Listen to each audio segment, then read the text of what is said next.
Charitable Trust. And it is now 3,600 students strength.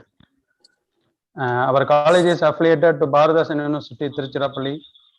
The college was accredited by NAC with the B grade, and it is recognized under UGC section 2F under 12B of UGC Act. So I welcome you all for the 5 days International Entrepreneurship Development and Career and Enrichment on the topics entrepreneurship, startups, career development. First of all, I welcome Mr. Felix P. Nader, CSC, President, Nader Associates Limited, North Carolina, United States. I welcome you, sir. Thank you, sir. I welcome our Principal, Dr. S.P. Manikavasagi.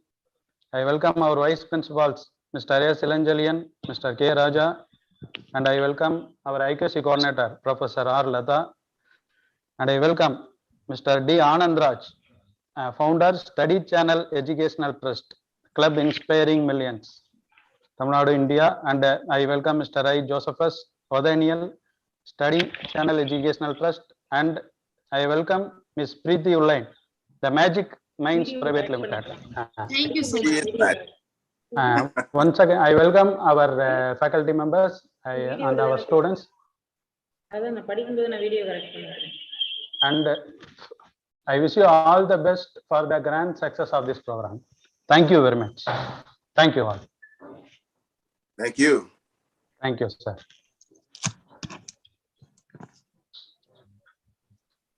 Thank you. It's been a pleasure. Sundar, shall I proceed on? Yes, madam. Yes, madam. Respected Chairman, Secretary, Vice Principal, Mr. Ilanchalian, and Mr. Raja, and IQC Coordinator, Mrs. Lata, and EDCL Coordinator, Mr. Madam, your voice is not clear, madam. I think there is mic. I think the mic has a problem. Wait a minute. Sure.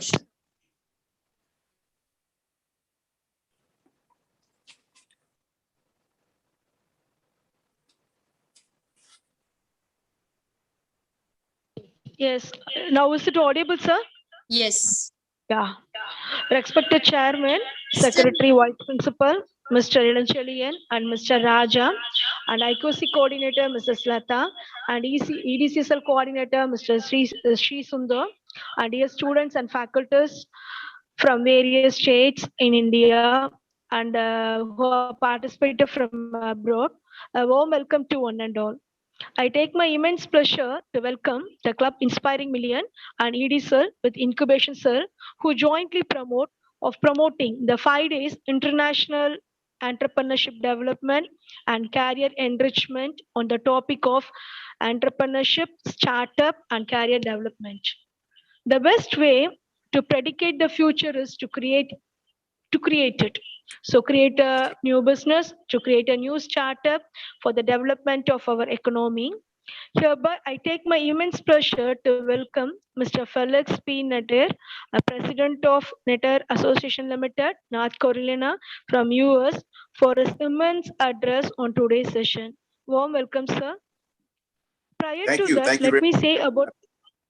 you, sir. Prior to that, let me say about a few words about our institution. Our unnamed group of institution, which has been emerged during the year of 2001. Now we are marching towards the 21st year.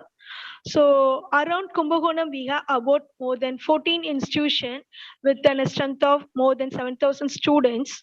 And more than that, we had about 25 institutions around our India. And we have been marching towards a special courses of defense. It has been specially recruited for our army. And regarding, we have been running over the science courses and medical courses of naturopathy, Siddha, health inspector, nursing, and research departments in biotechnology and Tamil. And we have been marching our excellence for our student society. Our main aim is to promote our students, not only to get an opportunity to get an employment, but we want our students to, in order to start our new business to strengthen our economy. So being an entrepreneur, we all know that it not only develop our family or individual, it also strengthen and boost up our nation's economic development. And my best wishes to the organizing committee, Mr. D. Anandraj, founder of Study Channel Educational Trust, Club Inspiring Million from Tamil Nadu, and Mr. Joseph Othanil, the co-founder of Study Channel Educational Trust of Club Inspiring Million. And my heartily wishes to Preety Uzlain, who is the founder and co-founder of the Magic Minds Private Limited of Club Inspiring Million of New Delhi.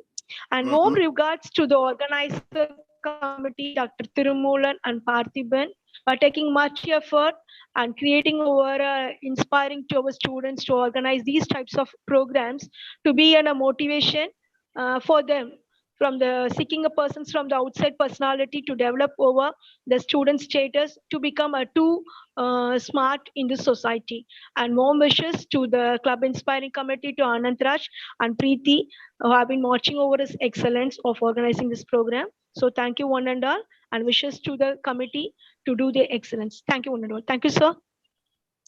Thank you, ma'am. Thank you. Thank you. Thank you so sir. much, ma'am. Thank you so much. Thank you, Preety, ma'am. Thank you.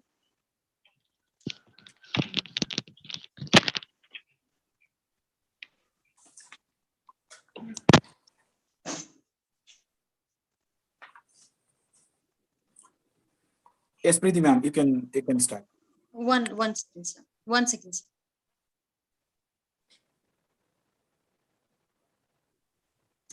Okay. Have a good day, everyone.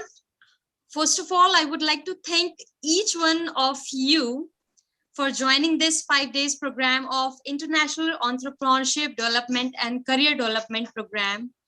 So hello, everyone. This is Preety Uzlain, founder of the Magic Mind. And this is a platform where we offer training and development programs for our institution, for the institutions, colleges, schools, corporates, on some trainings on motivation, soft skills, project training, product training, communication, personality development, women empowerment, past life regression, POSH, that is prevention of sexual harassment at workstation, and many, many more developmental activities.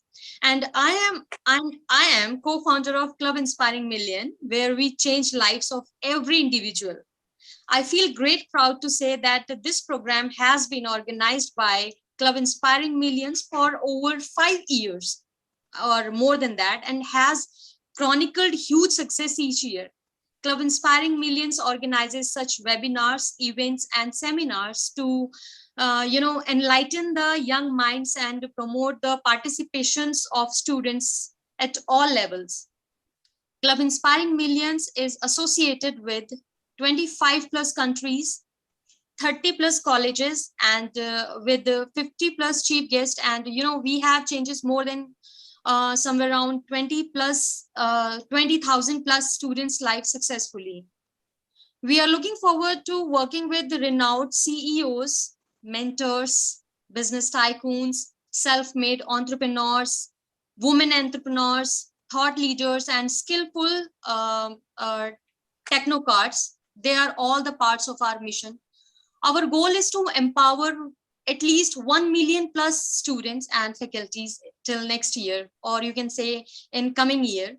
So I bid a very warm welcome to all the renowned speakers, chief guests, and delegates who took out their valuable time and joined us today to be a part of this session. We are honored to have you all with us. So thank you so much, everybody. Thank you so much. I would also like to offer my regards to all the people who made this seminar functional in such hard times. My team, Mr. Anand Raj, Mr. Josephus, Mr. Srinivas, and Mr. Sriramalu. I also would like to thank Dr. Thiru, the placement officer of Annai Group of College. Last session, in the last session, the theme of the conference, theme of the session was based on career development, which hugely helped the students in inducing a thought of the problems which the world is sustaining.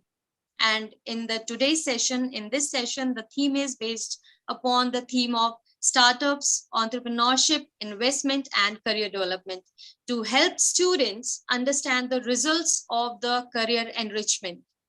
this session includes a lot of knowledge and question answer rounds. So even though this session is marker of the success of mission to let everyone win their goal, it also allows us to meet some of the brilliant minds of the country which become the future of the globe. With all those words, now I'm extremely delighted to pronounce the chief guest for the day, who is well-known business advisor, certified consultant of workplace violence prevention, and a great entrepreneur, and also an astounding leader. So let us welcome Mr. Felix Netter, who has made the country round with us with his work. He's running a great association named Netter Associates. So I welcome you, sir. I welcome you on board. And Thank you. And I guarantee that this session will be productive and worth your precious time. Without any further delay, I would like to start with the session. We would be delighted to have your suggestions and questions at the end of this session. So enjoy the session, everybody. Thank you very much. So, Well, thank you. Sir Felix, now the audience and the stage is all yours. It's an honor and a privilege to be here, Preety. The name is appropriate for you this morning. As I look through the Zoom lens, I see Anand and I see you, and I see magnificence in the form of helping people achieve their personal and business aspirations. You know, when we talk about helping people, it comes from within. It's a desire, it's a passion, it's a willingness to impart what we know to them so that they can have a fair start. So this morning, and during my limited time that I have with you that I intend to spend very, very well, Preety, I want to talk about leadership. I want to talk a little bit about entrepreneurship, how the startup should function, and how nothing flows linearly. You have to be flexible, adaptable, and adaptable in terms of expectations and flexibility. And then I'll close out with workplace safety, the importance of workplace safety. So let's get into leadership.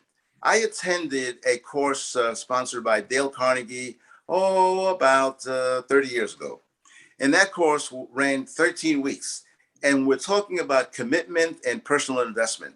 And you had to be there 1 day a week, every Thursday for 13 weeks. And you could only miss 2 days in order for you to have a successful program over that 13-week period. And here's what I learned from him. One quote of many, many quotes. And I'm a person who lives by quotes. I believe that a quote is the essence of understanding of what the person meant at the time he used that quote. And the one quote from Dale Carnegie that stood firmly etched in my mind is this: I know people in the ranks who will always stay in the ranks. Do you know why? Because they do not have the ability to get the job done. So if you want to be in the ranks, if you want to be an outstanding follower of someone in the ranks, that's fine. But if you want to be an outstanding follower and a leader of yourself and others in the ranks, that's even better, because you take your expertise, you take your talent, and you take your God-given abilities to help others achieve their goals. So a leader is a person who knows who or he or she is. They know their strengths, they know their weaknesses, they take advantage of opportunities, and they certainly know their threats. A leader thinks on his or her feet. A leader doesn't go off in the corner and cry or wallow about misery or wallow about a failure that occurred temporarily. A leader is someone who looks in the mirror and says, I recognize that I do not have all the skills that I need right now, but you know what? I know what I need, because my weaknesses say A, B, C, D are my shortcomings. I'm going to go to school, or I'm going to partner with Preety, or I'm going to get a job with Anand Raj, and I'm going to make sure that my skills are honed and polished and ready for the next time. I know that I must do things that make me attractive. As a leader, I must do things that cause people to want to be with me, to want to follow me. But more importantly, I'm a leader from within. I'm someone who sets the standard. I'm someone who creates that attraction and that appeal by virtue of who I am. So if someone steps on my toes, a good leader says, Did I offend you? Not get off my toe. The leader looks at the positive side of the equation. The leader is that person who says, stepping on my toe gave me an opportunity to see my shoe needs to be shined. So don't take things in life so personal that you diminish your value, that you cut off an opportunity. We're talking about inspiring millions. Imagine if you had that same attitude of inspiring millions. And that million starts with that one person, you in the mirror, that one person. Inspire yourself to greatness. Inspire your sister, inspire your brother, inspire your aunt, your uncle, your husband, your wife, your coworker, and you'll be surprised at the redeeming value that you'll derive from that. Be a good follower in order to be a good leader. Why should you be a good follower? You should be a good follower because you're studying the people in front of you. You're studying their strengths. You're studying their weaknesses. And hopefully you're helping them overcome their weaknesses as you study them and move forward. A good leader is a good follower. And why is that important? Because when you follow, you're taking it all in. You're learning things that you need to know. You're helping the team achieve their goals and objectives. You're part of a unified effort to achieve what everybody wants to achieve. Because there's another old saying about the word team, T-E-A-M, together, everyone achieves more, the spelling of team. So when you're a good follower, internally, you're a great leader. So remember that, folks. It's not about glory. It's not about your ego, how it's bruised because you knew more than Felix, but Felix got the attention. It's about how do we work collaboratively in a setting where everybody benefits. So when you go to school, if someone is falling behind, it isn't about you becoming the superstar of the grade. It's about you becoming the superstar of the grade with people and helping others get where they want to go. Leadership sets the example. They set the example that others might want to emulate and others might want to take on because they enjoy the results that you produce. We understand, when I say we, I call myself a leader because I am not quick to respond or react when someone offends me. I step back, I assess and evaluate, and then I move forward a new person. So we have to understand our environments. We have to understand our associations. We have to understand, or at least try to understand, those things that adversely impact us, as well as those things that positively impact us. So we take the initiative at every opportunity to be better than we were a minute ago in the current spot that we are, so that when we move forward from a position of strength.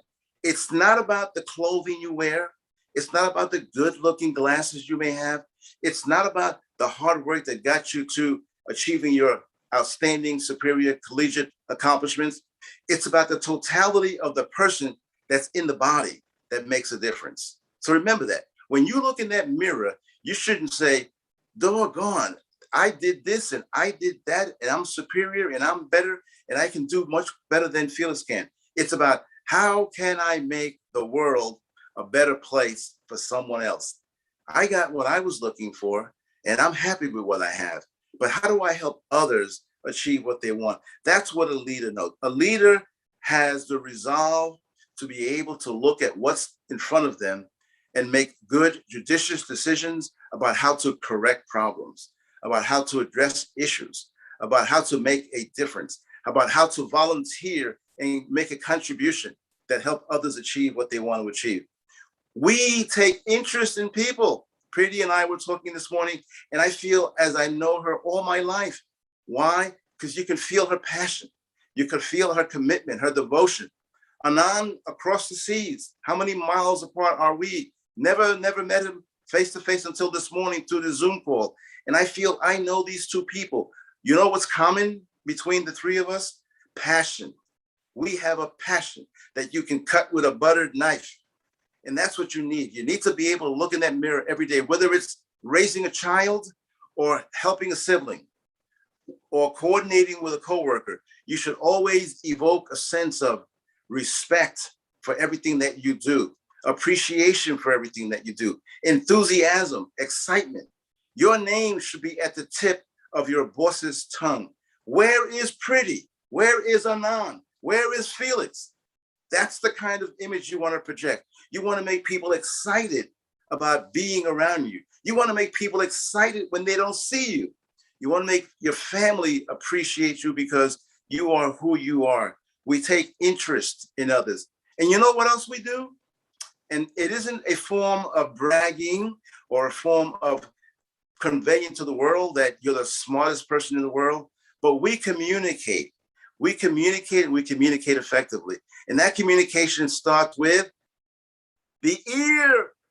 We are listening for opportunities to be able to share after we've effectively listened so that we understand what it is we might have to say based upon our listening. So communication really isn't about speaking alone. Communication is about listening effectively and then interpreting, analyzing, and evaluating what you've heard, and then participating in a give and take discourse. Like Preety and I were this morning when Anand was trying to coordinate this program. We engaged each other in a back and forth opportunity for me to learn more about her and for her to learn as much as she can about me. So remember, you cannot separate leadership from any aspect of whom you are. You're a leader if you accept to be a leader, or you're a follower for the rest of your life if you accept to be the follower. Oh, and by the way, you can be an outstanding follower as long as you know you're your personal leader. And as we transition into entrepreneurship, bring that whole spirit of leadership with you. Because when you're growing something, when you're developing something, that spirit of leadership has to be the foundation of everything that you do. Without understanding who you are, and without understanding it's a give and take world, and while not appreciating others' perspective and others' point of view, you will never be able to soar like an eagle. You'll always be on the ground seeing what's immediately in front of you. Leaders sprout their wings.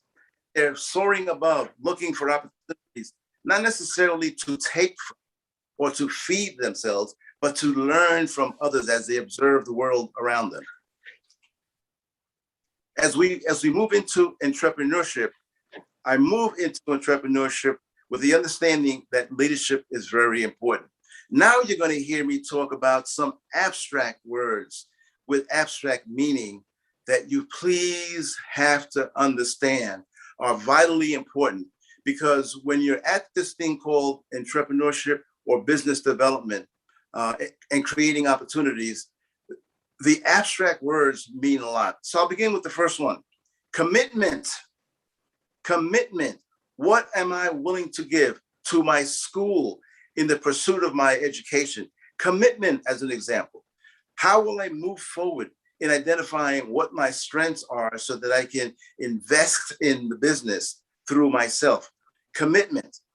And then tied to commitment is how much of an investment are you willing to make? Is this a joke?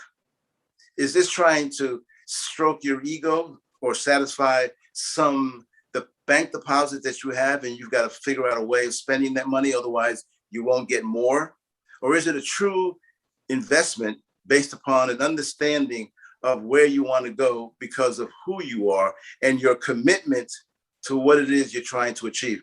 So that's the first two words. Commitment and investment are critically important. So when you move forward in everything you do, pay more attention to the words that you can't hold on to, that have abstract meaning, that are intangible, so to speak, but have important meaning. The next word is a spirit and a drive. The spirit coincides with that drive.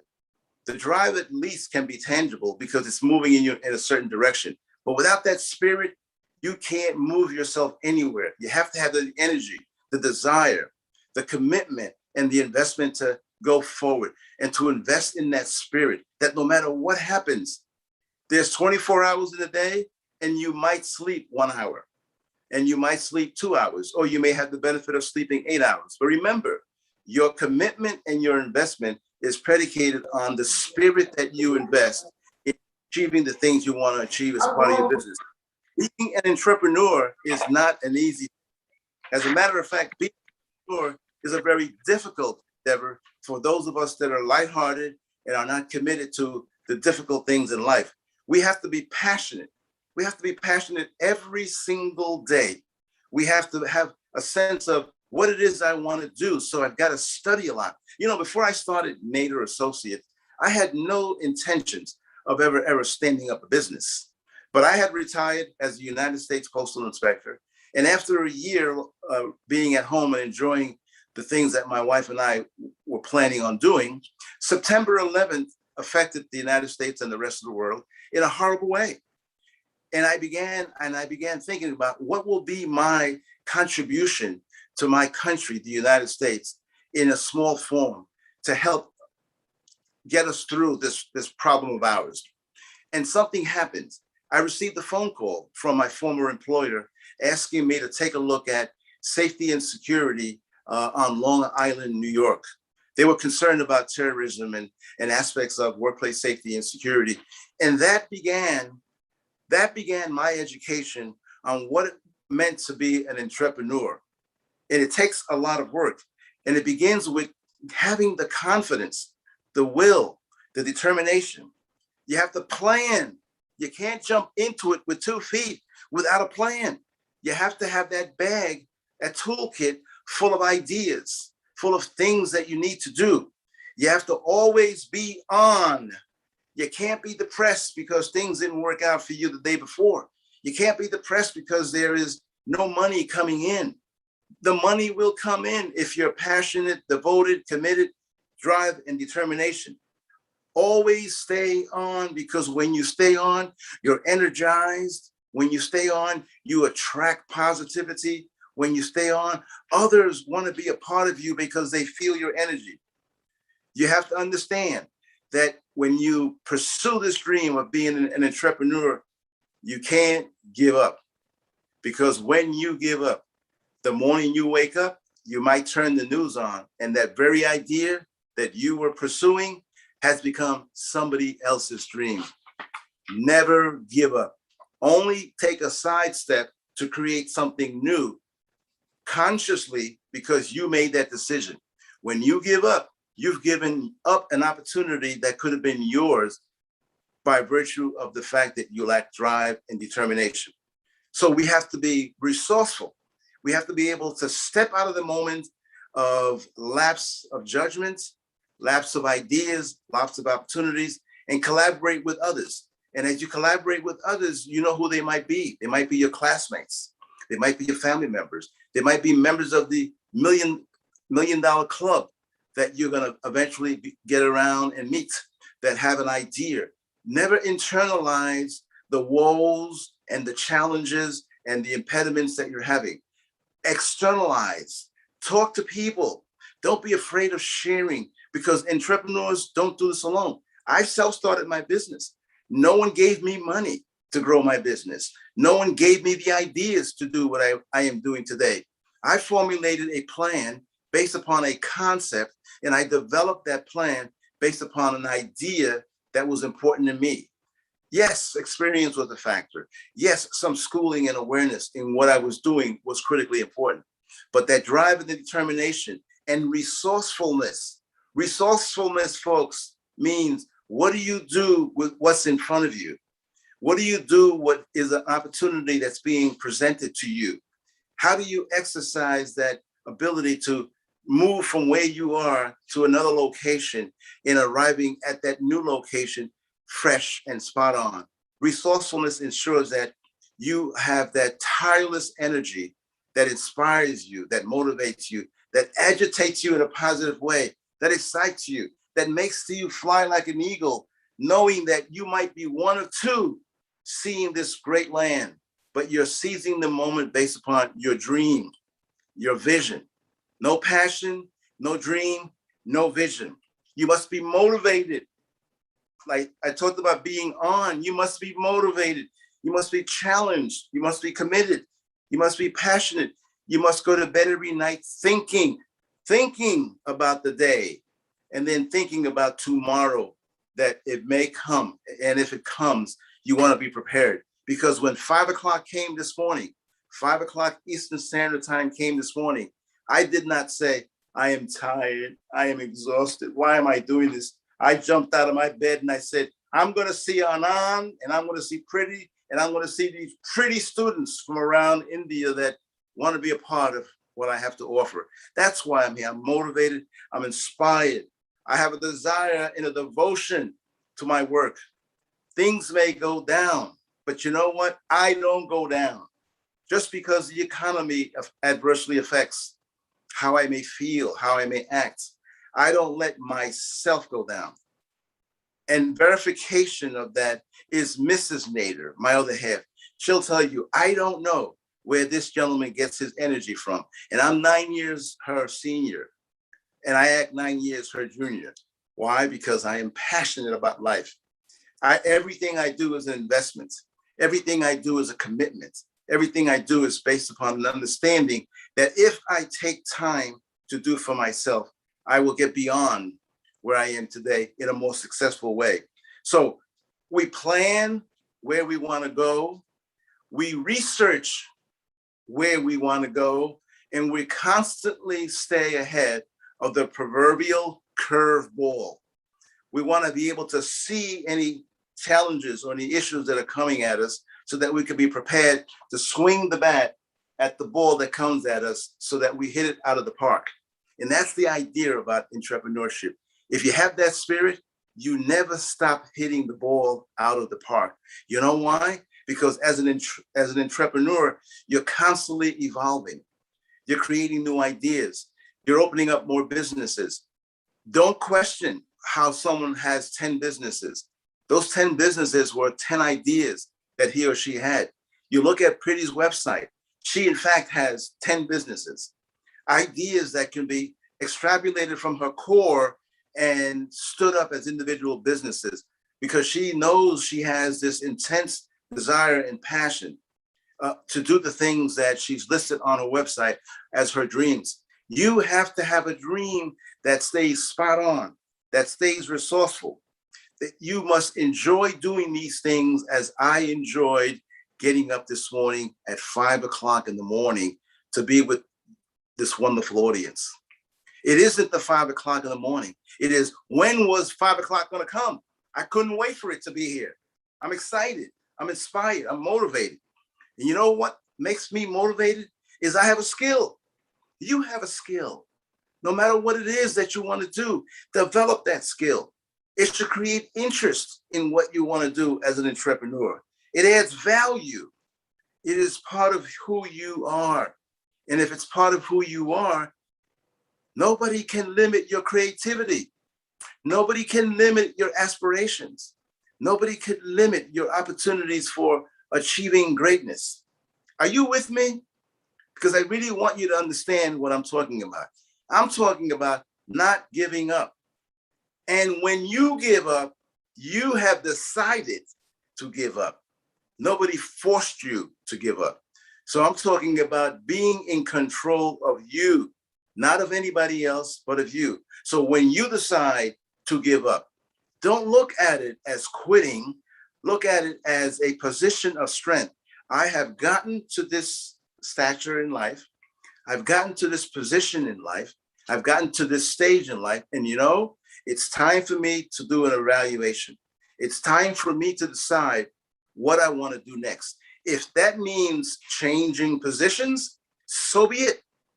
If that means changing the type of product or service that you offer, so be it.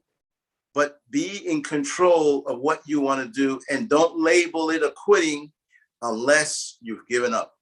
And if you've given up, I hope you're listening to me. There's no such thing in my book as quitting. You deviate, you make adjustments, you modify, but you don't quit. You give up on the self-control and you step forward a new person with new ideas. Let's shift a little bit, but continuing on with this spirit, talk about how startups should function and how things don't always flow in a linear pattern. You may have an idea. You may be excited about this business model that you may have, but you may encounter issues that are above your capacity to manage or to resolve. Sometimes it's money. Sometimes it's competition. Sometimes it's marketing. Sometimes it's operational resources. Sometimes it's people. Sometimes it's the marketplace. You must understand that these things are a natural phenomenon, if you would, a natural part of starting up your business.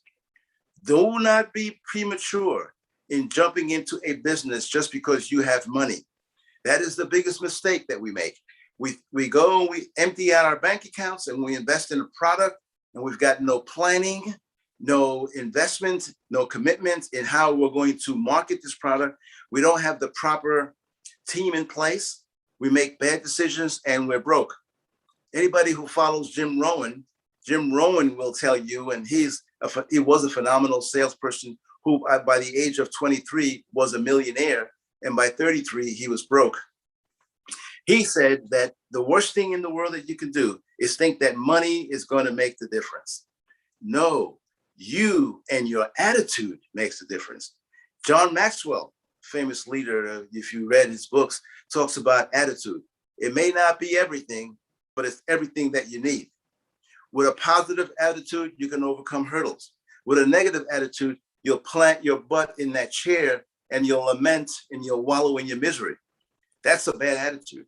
Attitude is very important. And once you define it and you couple it with enthusiasm, you become a phenomenal force to be reckoned with. So understand the nature of your business. Have a plan and don't be stuck by the plan, but have a plan. Have a plan that is capable of being, listen to this word.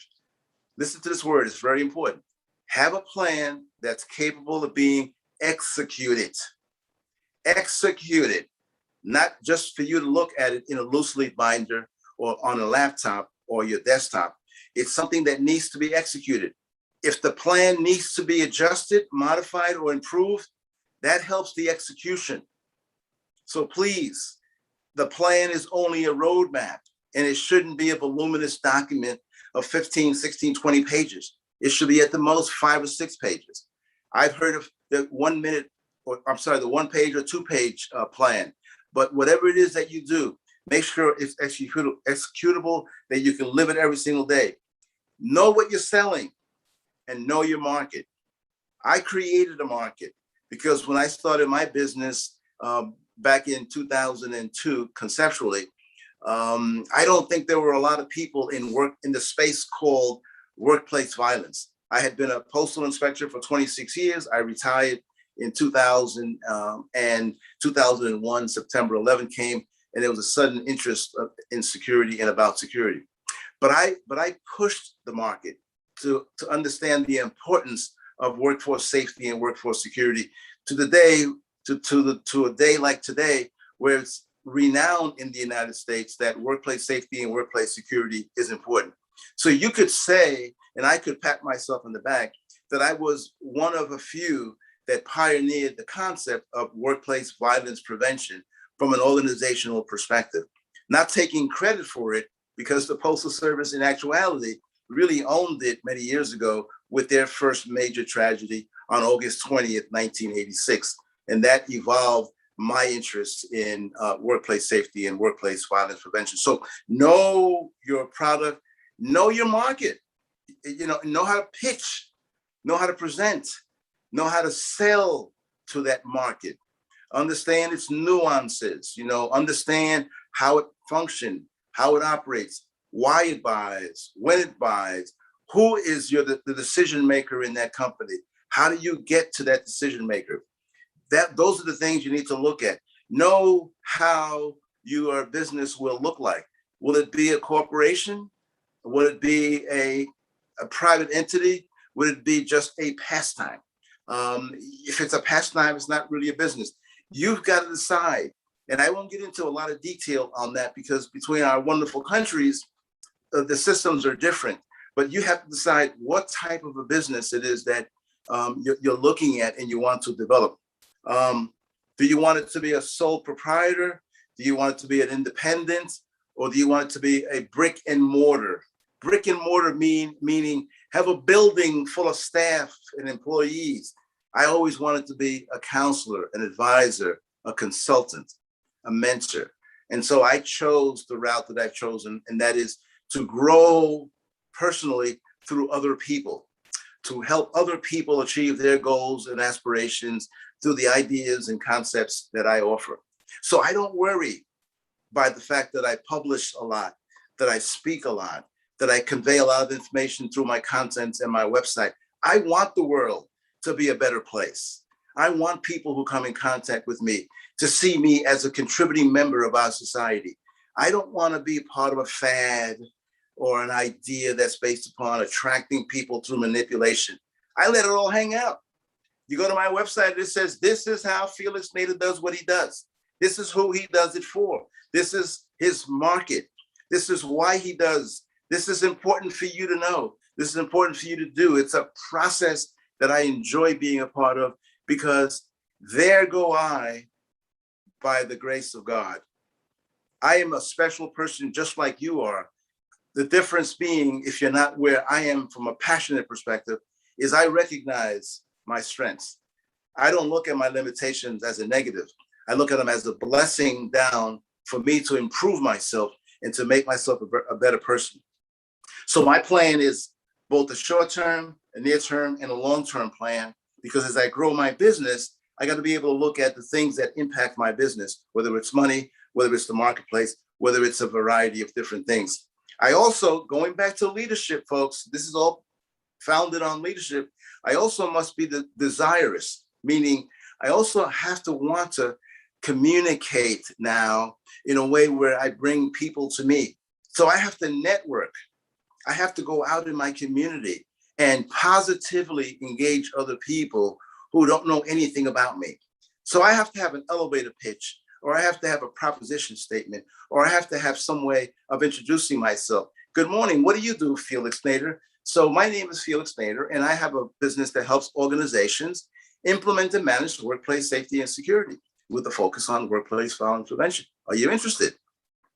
Right? Or if I want to be more dramatic, depending upon my attitude on that particular day, I may say, I help you avoid the next workplace homicide. Or I might say, I help you sleep better at night. I create that peak of interest. I create that curiosity. I create that desire to want to know a little bit about Felix and what he does. So networking is very important, but don't do networking the way I did networking when I first started. It was dumb. It was a waste of time. Looking back, I could have done it smarter if I had Felix talking to me the way Felix is talking to you today. Network, yes, but pick your audience. Like picking your fights, pick your audience. Plan on being in front of the right people. Have a strategy for being in front of the right people. If you're selling software, you don't go to every single networking event to find that one software potential sale. You go to where the IT people are. You go to where software development folks are. You spend a little money in yourself and you join those organizations. And by virtue of joining those organizations, you have overcome one major hurdle. People now know you. Now you want to get to know them. So how do you overcome that barrier? You volunteer and you give of your time to your organization. They begin to know you. They open up their persons a little bit. They introduce you to ideas and opportunities. You start getting excited because there is a return on the investment in yourself because you're doing it the right way. I wish someone had told me this when I started my business. I would have been light years ahead had I known what Felix is sharing with you today. It's all about communication. It's all about personal leadership. And then it's all about organizational leadership. And then, oh, by the way, you volunteer and you say, can I serve on a committee? Can I serve on a board? And watch what happens then. Watch how people pull you up. Watch how people call you. Watch how opportunities come to you. Watch how you're viewed by those coming in who look at you as a mentor, as an advisor, as a counselor, as a leader. And watch how the senior members of the team, as happened to me a couple of weeks ago, by virtue of an organization that I belong to, the Institute of Management Consultants. someone that had been watching me over the years, and someone who I dearly admire, and I can say love, because he's such a human being of incredible magnitude and proportion, called me and asked me to be on his committee. I am still emotionalized. You know, someone you admire in you, other than the man above, adore, calls you. That is the epitome of what I'm saying to you. If you do things right, you create that appeal and you create that attraction. So networking is very important. It's all part of doing business development. It's all part of how do you position yourself for that sale? How do you position yourself for that introduction? It's talking about investing in the future. Everything we do today isn't about today, folks. And if you're thinking about it today, then you have the wrong attitude. Going back to John Maxwell, attitude isn't everything, but isn't anything, but it's everything. You have the wrong attitude. You have to look at, I am investing in my market, I'm investing in my product, or I'm investing in my service, and I'm investing in me. And if I invest in me, I'm investing in my family. I wouldn't begin to tell you how happy I am, because you wouldn't believe it. I wouldn't begin to tell you that yesterday we were sitting on the deck and my wife says to me, I have met the perfect man in my life. I think she just wants me to take her out to dinner more often. But I think that when you convey that sense of self-confidence and that sense of personal love of yourself, you transmit that to your family. You transmit that to your friends. You transmit that to everybody you come in contact with. And you don't have to worry about a return on that investment, because the return on that investment gets you closer to where you want to be ultimately when you leave this earth. You want to be able to plan for the future in every aspect. In everything we do, it's about tomorrow. When I walk into my class as a student, I want to radiate. I want to emit passion, enthusiasm, spirit, drive, determination. I want that professor to understand my weakness and to pull me aside and say, Felix, you're doing well, but you could do better if you considered A, B, C, D. I want that professor to be willing to come to me because they see my drive and determination. And that's what you want to do. Plan for tomorrow by doing everything today the best you can. And that planning for tomorrow, folks, is your desire to look in the mirror every single day and say, I can be a better person than I was yesterday, today. And this is why. I need to do this better, need to improve on that situation. I need to correct that behavior. I need to modify that thinking. Do that every single day and read a lot. Look behind me, folks. And I have boxes of books because of my office these days. As I downsized, it's not as big as the one it used to be in my previous home office. But I'm an avid reader. If you were to go down to our bedroom, on my night table, there's a stack of books that high. I'm perpetually referring. I am perpetually reading. I am perpetually boning up. Self-development is personal development. Personal development is enlightenment, and it takes you to a higher level and a higher perspective that makes you soar like my eagles do, so high that you can see things a lot easier, because intuition allows you to feel, sense, and acquire the insight that is necessary for you to not always be somewhere because you can't, but you understand it because you've read somebody else's thoughts. So read biographies, read autobiographies, read everything you can about what other people have done better or have not done so well. Read everything in your business, read everything that enhances your ability to be a better person. And that's what I say to you about that spirit. It all ties into that number one item that we talked about as I opened up our conversation this morning. It's about leadership. It's about understanding that I may have that entrepreneurial spirit because I want to make money, but it's that leadership. Until you recognize the importance of leadership and you see that it's umbilically tied to everything that we do in our lives, whether it's business, whether it's going to school, whether it's raising our family, whether it's being responsible and protectorate over our siblings, it's all about leadership. And lastly, if I may, let me speak a little bit about that big brick and mortar, that big business that you're going to own one day, that big structure with all of these hundreds and hundreds of employees and the hundreds of engagements you're going to have with vendors and salespeople and other competitors that are going to be desirous of being around you. Think of it from the standpoint of workplace safety and workplace communication. Now, my whole realm on this topic deals with the human dimension. I can talk a lot about technology, and I can talk a lot about the rules and regulations, but I'm talking about it from a leadership perspective, that human dimension. People like you and I have expectations, like a mother and a father have expectations, sister and brother have expectations, husband and wife have expectations.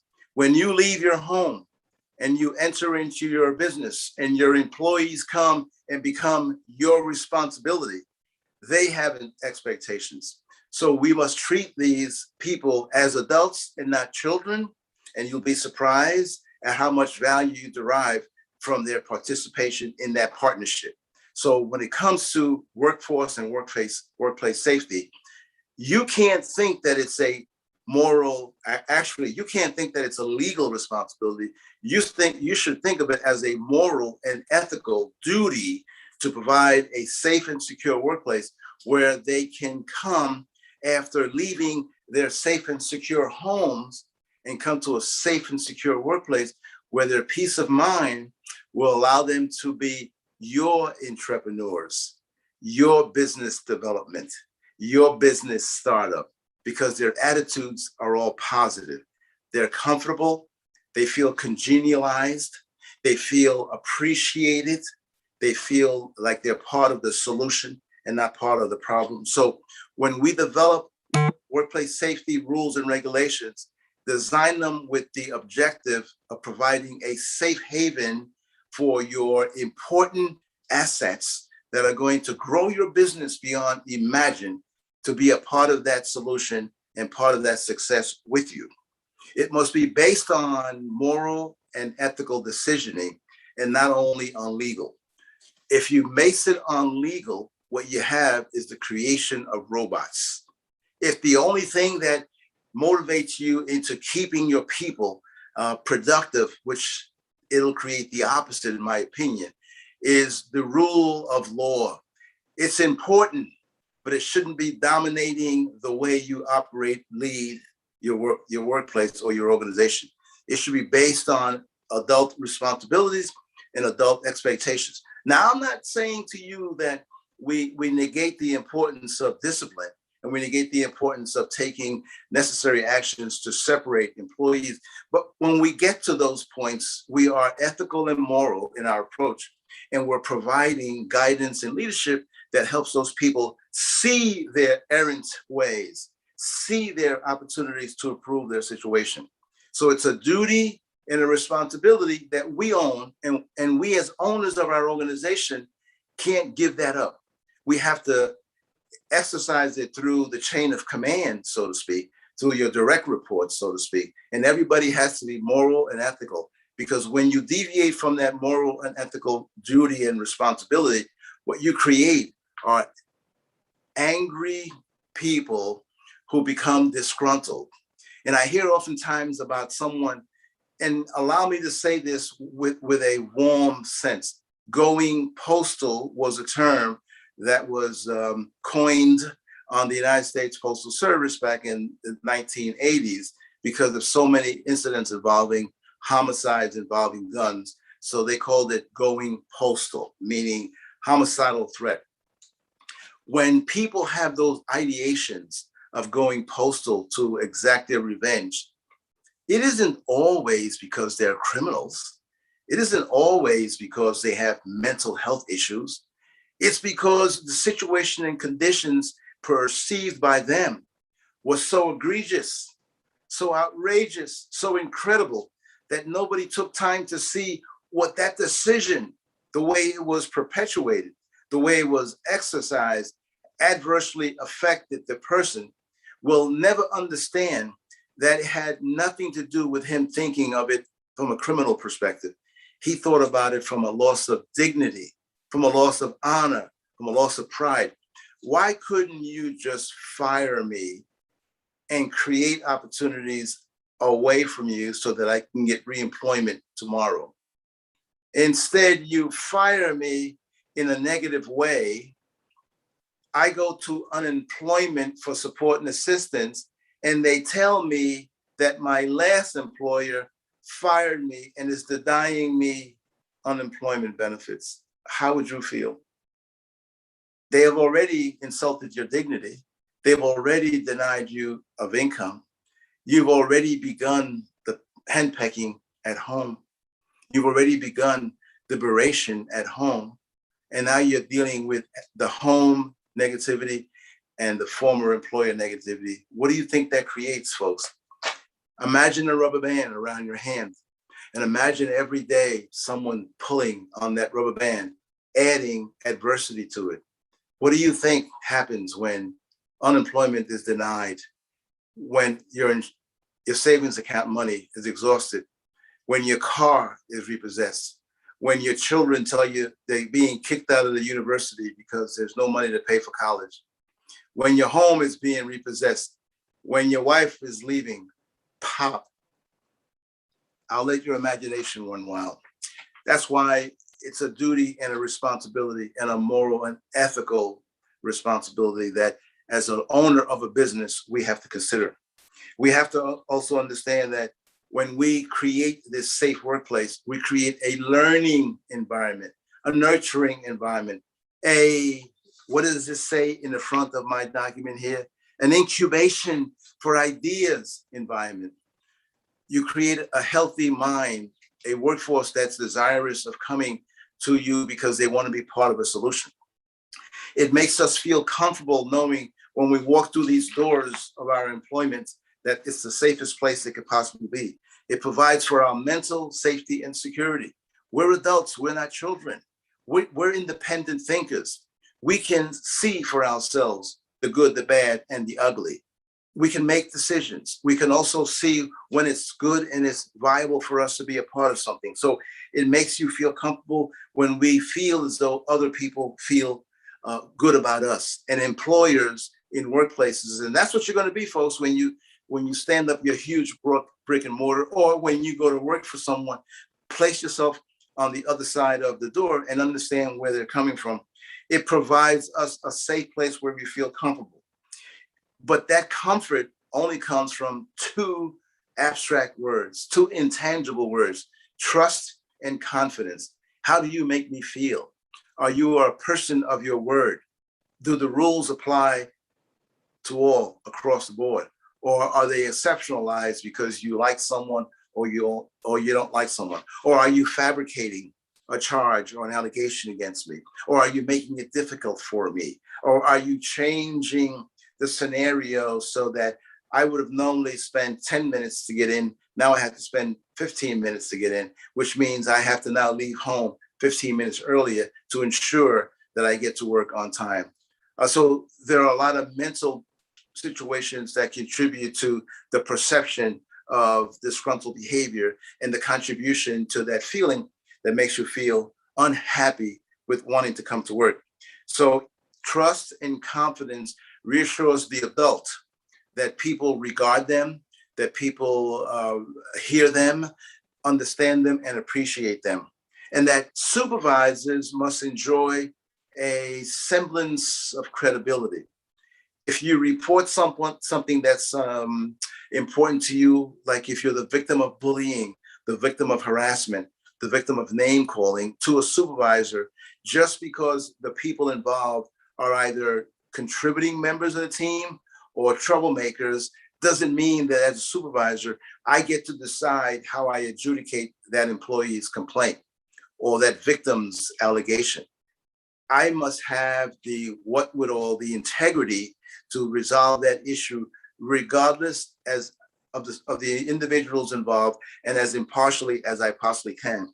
So supervisors are a major contributing component of a safe and secure workplace, because they are the go-between you and senior management, or you and the organization. So when you hire supervisors or you work with leaders, you make sure that you test their integrity. Make sure that you're satisfied with the knowledge that there's someone you can trust with your workforce. There's someone that you can trust leading and developing and nurturing your workforce, because if it's someone that is in that position strictly to make the money associated with the esteemed position, you may have made a bad choice. And likewise, if you're an employee in that kind of an environment, it behooves you to tell someone of the existence of that type of individual. But workplace safety and workplace security doesn't work. Here goes that word again, without commitment. And the other word, without investment. So senior management has to support and endorse the things that are necessary in the creation of that mental happiness and that comfort all along that involves creating a safe workplace for everybody. They invest the money, and through their commitment ensures that things are done properly, that there are policies, plans, and procedures.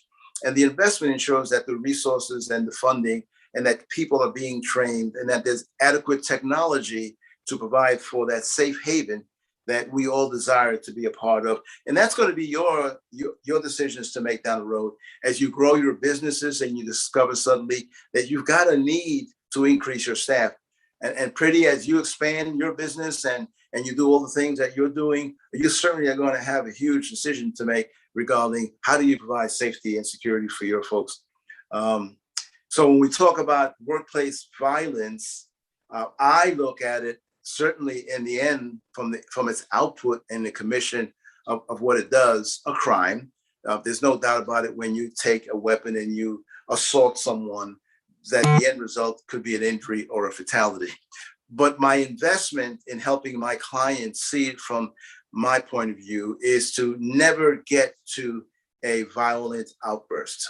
Create an environment where people trust each other.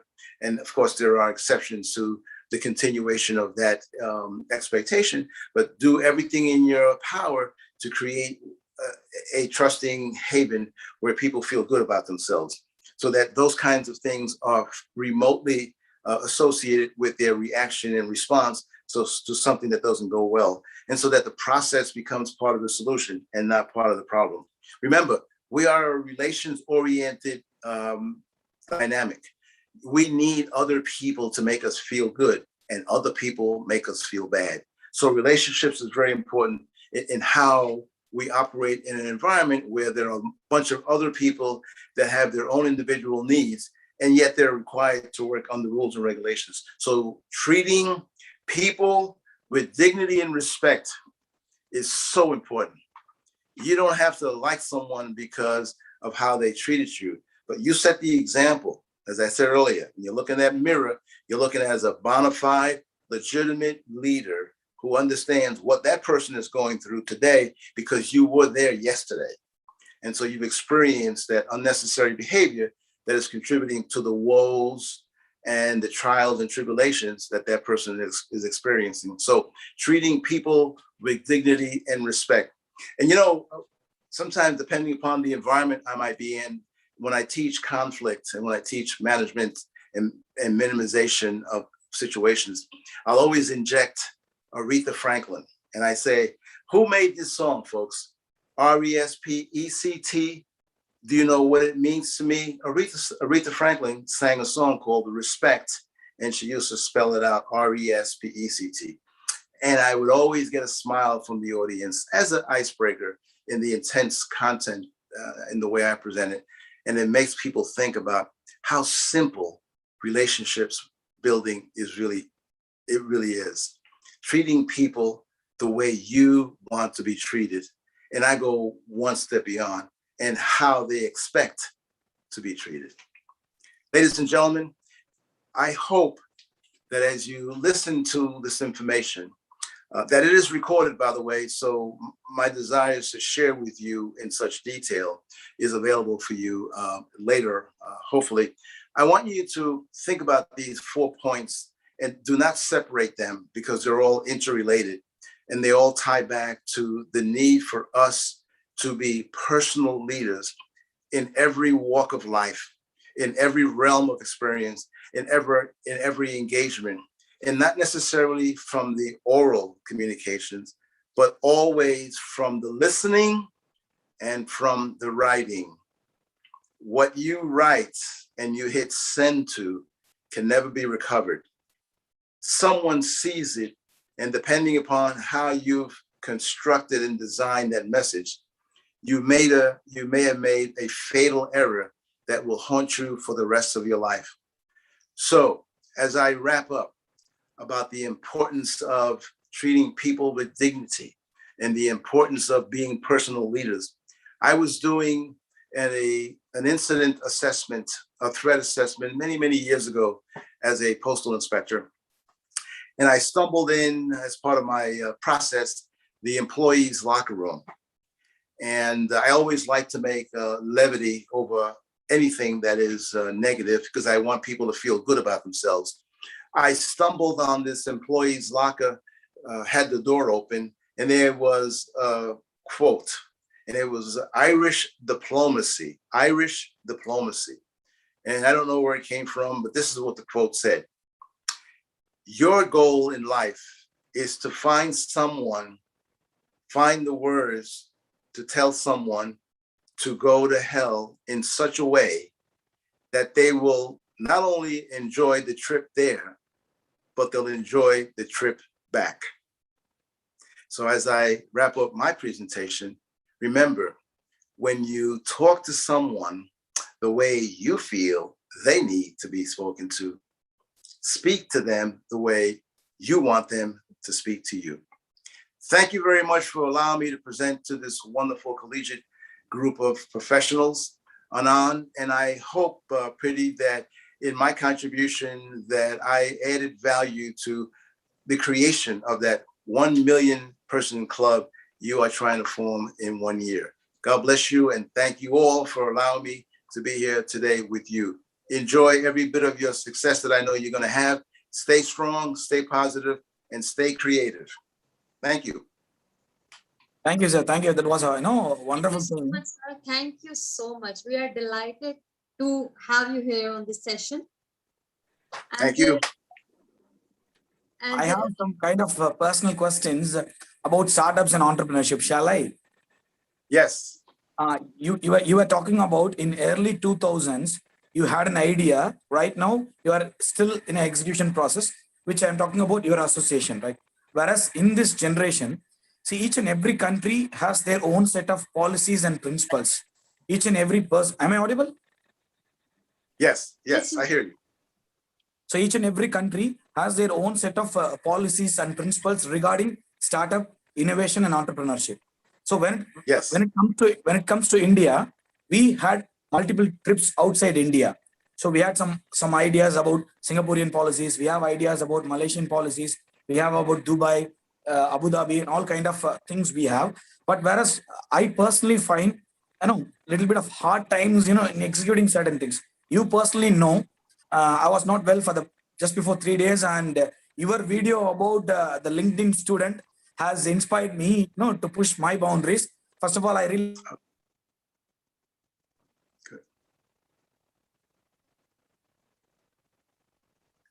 Anand, the audio.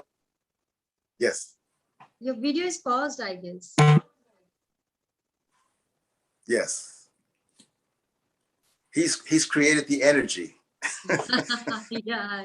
It's like we as a team planning to visit US because we haven't been there.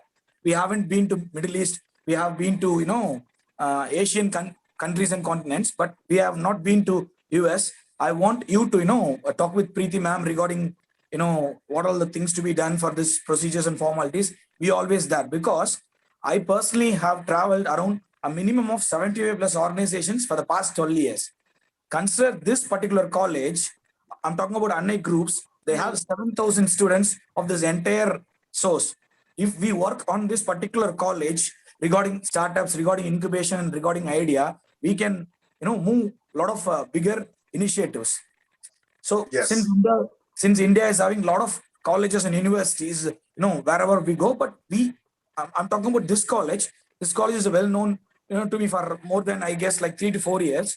I'm really thankful for the initiators. I'm really thankful for, Monica Vasiki ma'am, Lada ma'am, Sri Sundar sir, Dr. Tirumulan. These people are from this particular college working day in and day out. So whereas we are Right. finding a certain way to connect all part of countries. Whereas right now we have a lot of CEOs, managing directors, even investors from Dubai. So we are planning an investors meet. I want Felix sir to preside that meet. Short while Preety ma'am will give little bit of dates and insights about that investor speech. Yes. Well, you said a lot that is so important.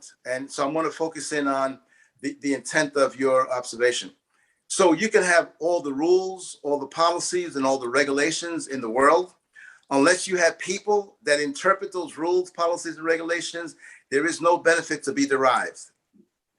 So what we're conveying through you is that the structure is necessary, but the human dimension is what drives the outcome, what drives the results. So if you get people at the collegiate level who begin thinking the way you do and the way Preety does, they will expand their knowledge base and know that while the structure is important, who I am is also important.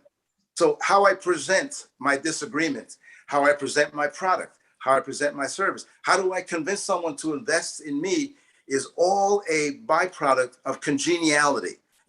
How are you in communicating? How are you in engaging with people? How are you in relationship building? People don't buy from you because you have a product. They buy from you because you have the product. It isn't necessarily the product, it's you. The big name brands, Coca-Cola, Nabisco, those prominent names around the world, Sprite, they have reputations that people want to be a part of. You have a reputation, Anand, that people want to be a part of. The university has created the reputation that attracts you to it. And so it's really about the human dimension. It's about that passion and that drive and determination that helps you understand these are the rules. You're going to find solutions and creative opportunities, innovations within the rules. Does that make sense? Yes, loud and clear. Loud and clear. And we are planning to pitch, our project with Australian investors and UK-based investors.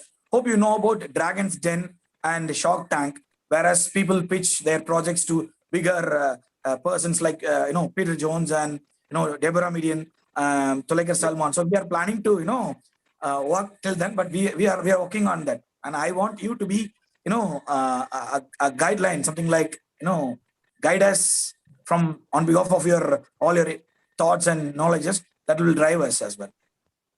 Yes. Well, if you've been following me on LinkedIn, and okay, and that's an opportunity for people who normally would not ever share their thoughts, for me to share my thinking, so that it does two things. It validates what they were doing was right, or it enables them to go in a different direction. I don't have the answer. I only have the thought process. And that's all we can do. We can offer the university and their college students an opportunity to be successful, but they have to decide whether or not they want to be successful. Right? Thank you.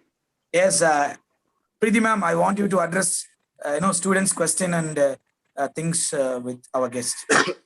Okay, fine. So, all students, I hope you enjoyed the session. Well, I did a lot.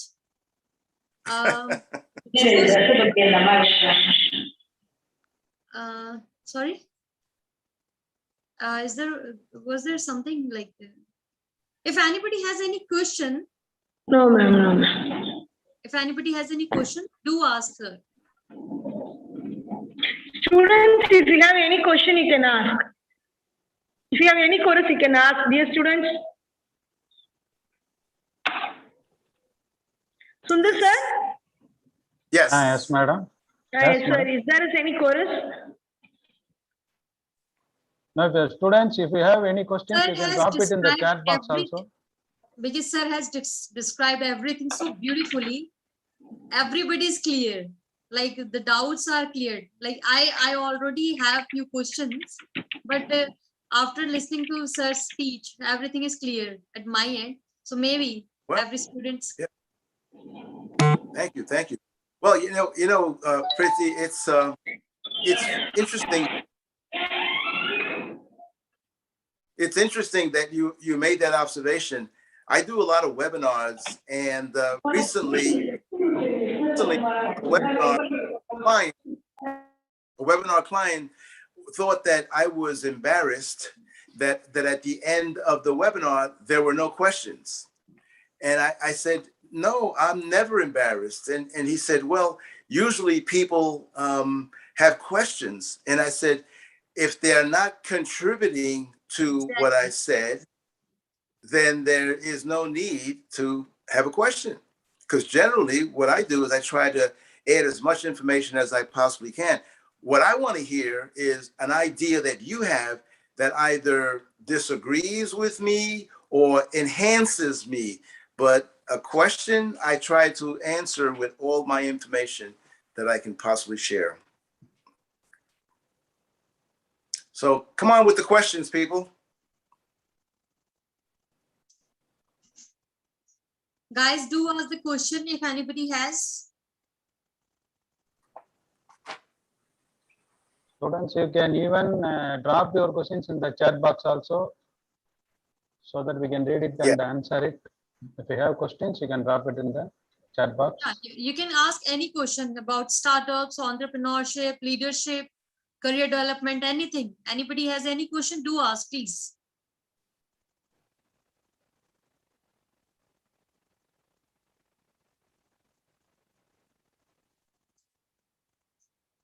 Because the more you ask, the more you learn, the more you are going to get. Mm-hmm. Here's a question I'll ask. There. When you prepare your resume and you step out into the world for a position that you feel you're deserving of, how did you prepare that resume? Did you prepare that resume for the position, or did you prepare that resume a reflection of who you are for the position? Because if you're taking a template off the internet and you're developing a resume off that template, you might have missed a lot of reflections of who you are that could be captured in that resume. I think one question has been posted in the chat box, that how we face problems in working place. That is the question they have asked. Okay. So that's a very, very important question, by the way. Thank you for sharing that. So how do we face problems in the workplace? Depending upon the problem, every single attempt has to emanate from a position of tact and diplomacy. So you may have a personal situation that aggravates you or makes you feel uncomfortable. You now have to figure out, how do I communicate this document, this complaint, so that I have credibility, so that I have the ability to attract the interest of someone to help me with my problem. Once you emotionalize the problem, once you make it all about you and don't give the people you're presenting the problem to an opportunity to digest the scope and magnitude of the issue, you're going to lose their trust and confidence in you, and you're going to lose credibility. So patience, effective communications in the presentation, whether it's orally or in writing, is very, very important. I'll give you an example. And I won't mention, the context, but it's very important. So someone that I know was looking to get into a university, and it was the bewitching hour. And they were very angry because the one university they wanted to attend never answered their application. They came to me and I said, here's how we're going to pursue it. We're going to dismiss the negative and we're going to state the facts. And when we state the facts, we're going to also give them options to be able to feel good about their decision to help you. A week went by and this person told me that he got a phone call from the university. It was the provost's office, who said, we are in possession of your email so-and-so, and we are grateful to give you an opportunity to come in and attend this university, provide us the following documents, and we will reevaluate. And this young person was accepted into the university because of how they presented themselves as opposed to how they presented their anger. So presentation is very important.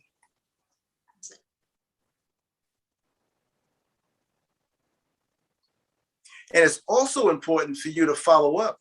And follow up is also very important. And tact and diplomacy is important. Never get angry, because once you get angry in a workplace setting, you have a phenomenon called the ego trip, the ego, E-G-O trip. If I'm a coworker, I don't owe you anything. And if I'm a supervisor, I can give you your job if you want to keep it. So there's a lot of egos in a play in a workplace environment. You have to figure out what is the best way of conveying your issue in the most diplomatic, tactful way you can, so that people will want to listen to you. Okay? Yeah, of course.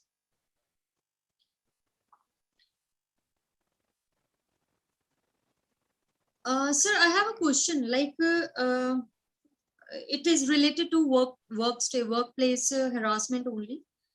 Yes. Let's how we can make people aware of. This is a very, in this pandemic time, this is very mandatory for everybody to be, safe, because everybody is running after saving their jobs these days, and many people may compromising and sacrificing few things at the workstation because they don't want to lose their job. And Yes. maybe at the workstation they're being harassed, or they're being, this is violence and all which is happening. How can we help them this kind of, because as a trainer we are doing a lot of things, so this is our duty, this is our responsibility to share every, this is a legal responsibility As well, yes. we are here, if we are teaching a lot of people, if we are making society learning, so it's our responsibility to circulate this awareness also, how Yes. they can overcome and how can they talk against all the things which is happening at the workstation, especially in this pandemic time. Yes, yes. So it's a complicated situation, and I'm glad you said that there's a legal duty and responsibility on the part of the employers to provide for a safe workplace. We the victim have a duty as well to not internalize the victimization. In other words, don't keep it to yourself because you're afraid of losing your job. Don't keep it to yourself because you're afraid of having a bullseye on your chest where people come and further harass you. But find the best way possible to report the victimization. And there should be a policy in place in your workplace that says you can report it either anonymously or you can report it for attribution on the record. And you want to seek, initially, you want to seek anonymously or confidentially an opportunity to sit down with your boss and say, I want to bring something to your attention, not necessarily because of me, because there might be other people out there who might be the victims, and I might be the first person coming forward, and I want you to know what Felix is doing to me every day. So revealing what's bothering you is your choice, but it needs to be reported, because if you don't report it, then supervisors and people above you won't know that it exists and won't know what to do. Now, here's the other problem, Preety. If that supervisor mishandles that report or that complaint and goes directly to the perpetrator or the person committing the harassment, now we've got a potential explosion. Now we have the perpetrator and harasser coming to the victim and probably intimidating or threatening the victim as to, why did you report me? So there has to be a desire on the part of the organization to develop policies and procedures that protect the victims and protect the witnesses. Otherwise, without those protections in place, very little gets done in the way of problem resolution because people are afraid either to be further victimized or to lose their jobs or to be, beat up. But I feel strongly that once you become a victim of harassment, the employer needs to know, and it's your choice. And then you tell them, let them do what they have to do, but keep them informed, and you keep documentation as well. You keep your own report of everything that transpires, every conversation, what transpires. You keep that just in case it evolves into a formal proceeding. You have your evidence. Okay? Yeah, true. Absolutely. Great. So, sir, would you like to give some advice to small entrepreneurs like us? Well, I'm always I have these cards. I've been using these cards almost all my life. In every realm of work, I'll make a note of something. So here is something that I want to leave you with. It's about leadership, and I think it's a good way for us to depart my session. It's the art. Leadership is the art of getting people to do things that need to be done because they want to do it. Right? Leadership is the art of getting people to do things that need to be done because they want to do them. We must be honest. We must be trustworthy. We must be believable, and we must be respectable. Exactly. And if you do those basic things in life, I can't tell you how my life changed, Preety, when I was 22 years of age. My life clicked and made a lot of sense. Everything beforehand was nothing but trials and tribulations. I hit 22 and I had a conversation with my then boss working for a department store in New York, who said to me, "You are one of the most important people that we have in this company." I said to myself, all of that trial and tribulation prepared me for this moment. And I've never, ever looked back. Everything that I do it with a positive perspective in mind. I look at it from the world is full of possibilities and opportunities, and I want as many as I can get out of them by making a contribution. So never let anybody stop you from getting what you want. Be desirous, be passionate, be driven, be motivated, and have a plan, but make sure that plan is doable. Will be. Thank you. You bet. Thank you.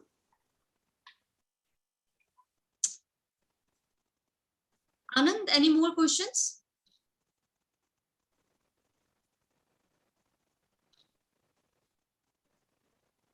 Okay, anyways, here is an information for the students.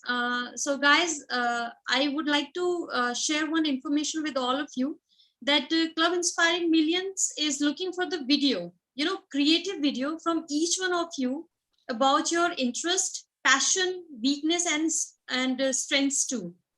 So in what format and how you have to make the video, I'll share the link of one of the videos here, so you all can have an idea and you all can watch the video and get some ideas about how to make it in a very creative way. I also would like to tell you that after receiving your video and evaluating your profile, Club Inspiring Millions will help you offering placements, trainings, mentoring, counseling about your career and passion. Based on your profile, we will work on your weaknesses and strengths. We are going to provide you a platform on which you can, enhance your communication, personality, you can groom yourself. We will work on your soft skills, career, and much more. So guys, we would be looking forward to receiving your video in a very creative manner. Fine. So I wish you good luck and thank you. Thank you, ma'am. Thank you. Thank you all. Thank you all. So Anand, I want you to share the link of that video if you have. Otherwise, let me share. Okay, I'm just checking. Give me a minute. I'll just share it in the chat box so everybody can see. Okay. You can share in chat box There is, both there is YouTube and Zoom. Yeah, fine. Please share it. There is a network issue from my side, so I'm not able to come on video. So I'm just stuck up with a network issue. So am I audible? Yes, you are. Yeah, you are audible. Yeah, Fine. sure. Fine. Before getting disconnected, I really want to thank the college, the guest for the day, and the college personalities. I'm really thankful, and Preety ma'am will proceed from there. I'll be listening. If I'm not able to come on voice, probably consider it as some network issues, and please do apologize for me. Regarding what, Anand? No, if I'm not able to continue, I got network issues from my side. I got stuck up with rain. Okay. I got stuck up with the rain, so I'm not able to. So, If I'm not, sir, I have shared the link of the video in the chat box. I've shared it already. So if anybody has any question, they can ask their question. Otherwise, it's done from my side, and I have shared the video. And I want everybody should watch this video and start working on the video. Very good. Okay. Thank you, Preety. Thank you, Anand. thank you, sir. It's been a pleasure. Welcome, sir. See you soon. Thank you, sir. Okay, Thank you you bet. very much. All right, you bet. Bye-bye now. Bye, Preety. Bye-bye. Bye-bye, Thank you. Have a sir. great day. Have a Thank good you, day, sir. Thank you for your time. Thank you. My pleasure. Bye-bye now. Bye-bye. See you soon. Have a great day. Thank you. Thank you.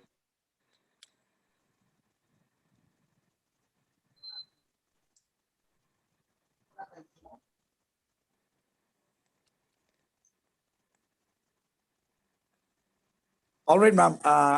What about the proceedings of tomorrow's session? Please inform the timing. Tomorrow's timing will be 11:30 IST, Indian Standard Time. That will be 11:30 in the morning. And tomorrow, I'll share the information. Okay. We have to give the information. So tomorrow's session is at 11:30 a.m. The topic is same: startups and entrepreneurship, leadership, investment, and career development. Okay, we'll discuss, ma'am. Thank you. And I want the college personalities to promote the link and the invitation with the Everybody should do this. Everybody should do this. Thank you. And I'll connect with all the persons. Thank you and have a great day. Sure, Good sure. day. Good day to the college members, personalities, and delegates today who attended. A special thanks and mentions for Preety ma'am, Dr. Monica Vasagi, Sriramlu, Srinivasan sir, and Sri Sundar sir, and Lada ma'am as well. Thank you and have a great day. Thank you, Thank sir. you. Thank you. We have a wonderful session, sir. Thank you. Thank you, sir. Thank you, sir. Tomorrow we'll join by 11:30. Okay. Thank you very much for you and madam also. Thank you very much. Thank you, sir. Sir, please Thank you, try to promote the link and the invitation with some more departments so we can reach the program, way beyond the success. Thank you. Definitely, Sure. sir. We will do it. Definitely. Thank you, sir. Thank you, sir. It's been a pleasure, sir. Have a great day. Thank you. Goodbye. Thank you. Thank you, ma'am. Thank you, sir. Thank you.